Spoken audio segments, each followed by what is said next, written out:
After the previous video about the baby green crabs, many people have the same question: can these 50 little crabs really survive?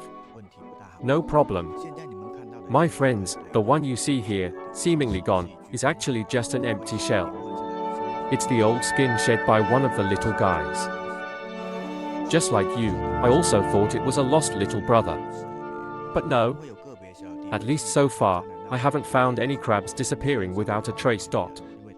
Maybe some of them got injured by their own kind, but I wouldn't know.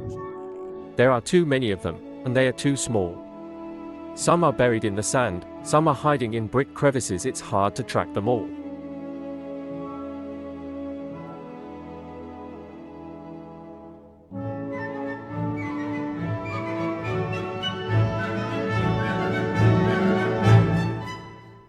After half a month of growth, they haven't gained much weight, but their rebellious nature has developed well.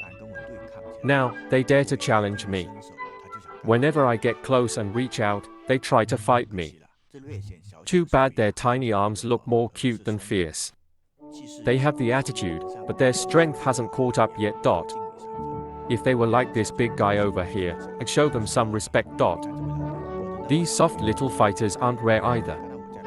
Look at this one, he's all the way across the tank, yet still waving his tiny, unimpressive claws at me while I film. But if you look closely, you'll see that he's actually a determined little warrior. I don't know if he lost a fight or participated in a shopping spree on Singles Day, 11/11, but his fingers are gone. He only has bare little fists to wave at me.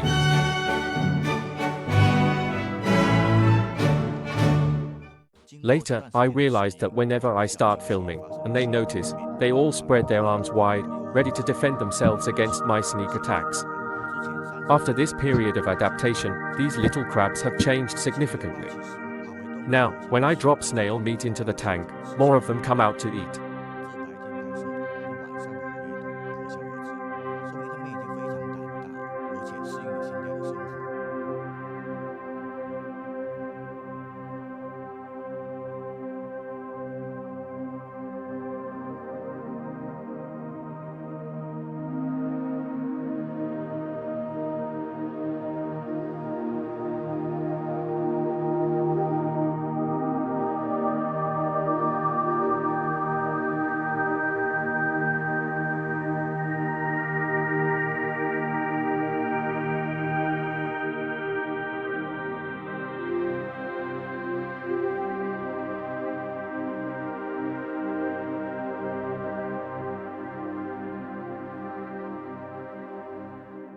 Before, they came out in small groups.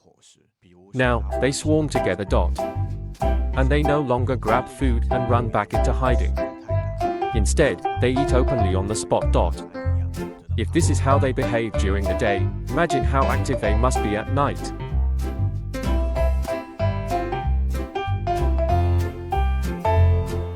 This shows that they have become much braver and have fully adapted to their new home.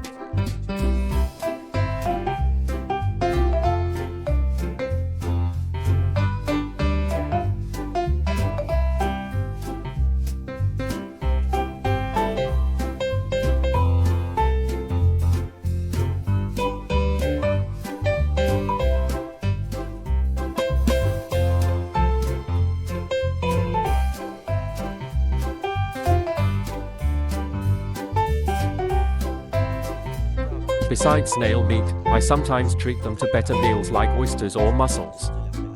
Compared to snail meat, these hardcore foods are way too big for them. A single oyster must seem like a giant mountain in their eyes.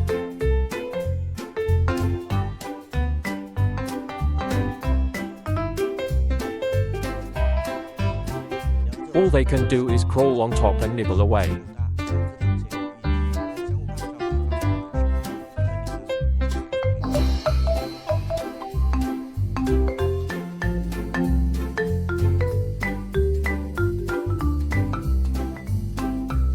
Their tiny pincers don't help much. The tender oyster meat ends up full of bite marks, but they still can't tear off a proper piece. I don't know if fighting for territory is in their nature, but even when there's plenty of food, these two crabs insist on showing off their strength, chasing each other away just to enjoy the feast alone. But this kind of behavior has a solution. If the food is big enough, two crabs can eat from opposite sides and avoid seeing each other. You eat your side, I eat mine.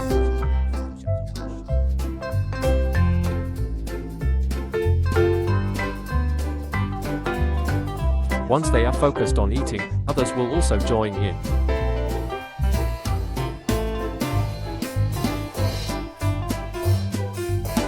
Like this sneaky little guy over here who just joined without anyone noticing, eating aggressively.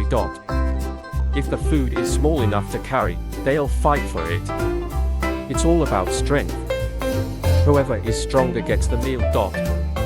But do they fight when there's no food involved? Of course.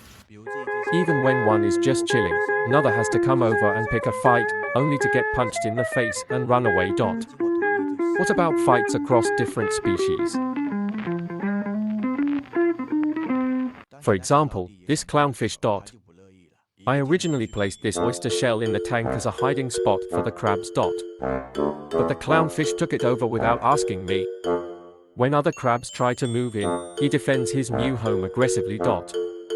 This kind of reckless behavior is fine for now.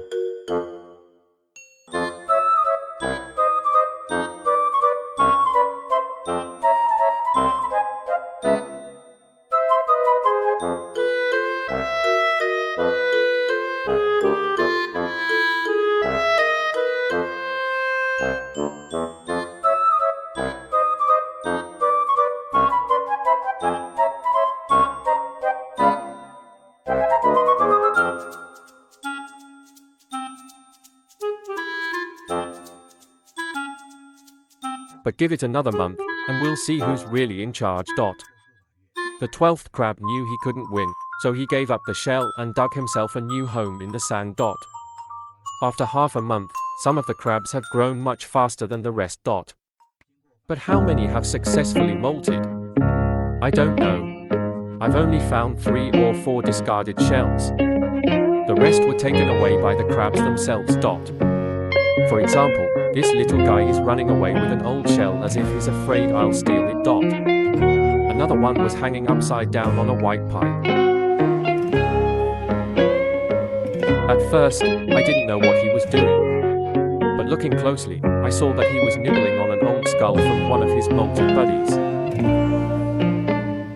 The good news is, they are really growing.